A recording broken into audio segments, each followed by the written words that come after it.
Everyone, आज हम बात करने वाले हैं परफॉर्मेंस ऑफ रेसिप्रोकल प्रॉमिसेस के बारे में। तो रेसिप्रोकल प्रॉमिसेस क्या होते हैं, इसकी definition in section 2 clause F में दी हुई है। रेसिप्रोकल प्रॉमिसेस का मतलब होगा एक पर्सन ने कुछ प्रॉमिस करा है दूसरे पर्सन को और दूसरे पर्सन ने भी कुछ प्रॉमिस करा है, तो that is known as reciprocal promises. ये डिफाइन है सेक्शन 2F में। हमने इसकी डेफिनेशन देख लिया, आप चाहे तो वो वीडियो देख सकते हैं। Section 51 is talking about the promiser not bound to perform unless reciprocal promisee ready and willing to perform.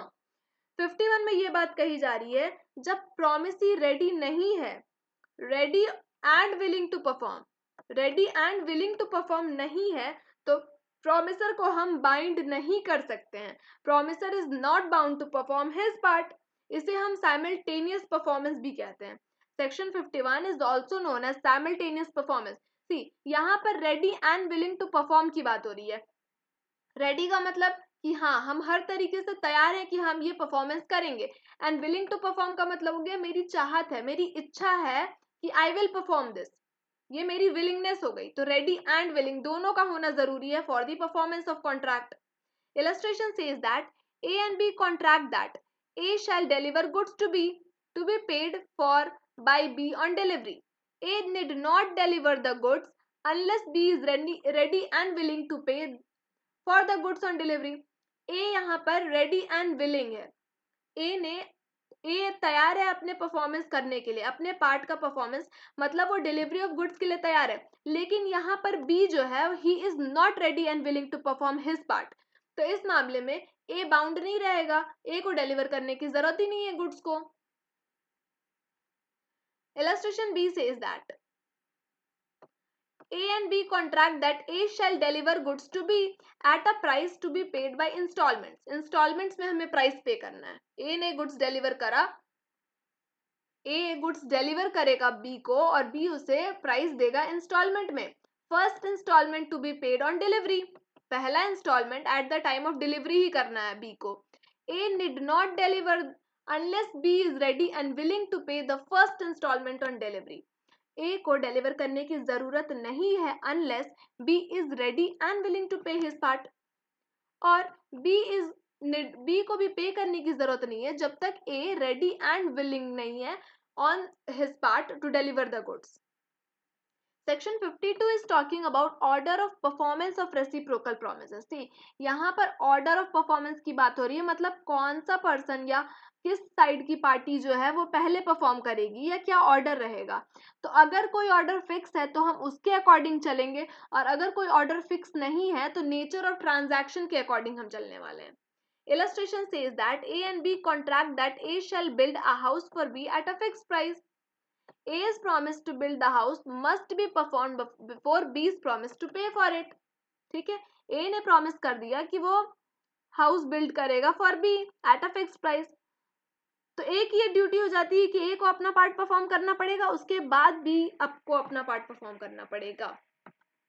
A and B contract that A shall make over his stock in trade to be at a fixed price. फिर B ने promise कर दिया कि वो security देगा for the payment of money. तो यहाँ पर A का प्रॉमिस है need not be performed until security is given. जब तक B सिक्योरिटी नहीं दे देता तब तक A को जरूरत नहीं है कि वो अपना पार्ट परफॉर्म करे, क्योंकि ये नेचर ऑफ ट्रांजैक्शन से दिख रहा है कि सिक्योरिटी देगा तब तो हम अपना पार्ट परफॉर्म करेंगे। तो दो बातें हमने पढ़ी, या तो नेचर ऑफ ट्रांजैक्शन या फिर जो ऑर्डर फिक्स्ड है उसे फॉलो करना पड़ेगा। Section 53 is talking about liability of party. Party की लायबिलिटी जो कि प्रिवेंट कर रहा है, preventing event on which the contract is to take effect. जिस पार्टी ने प्रिवेंट कर दिया है कि किस तरह से हमें कॉन्ट्रैक्ट को कंटिन्यू करना है, तो उस पार्टी पर लायबिलिटी आ जाती है। सी,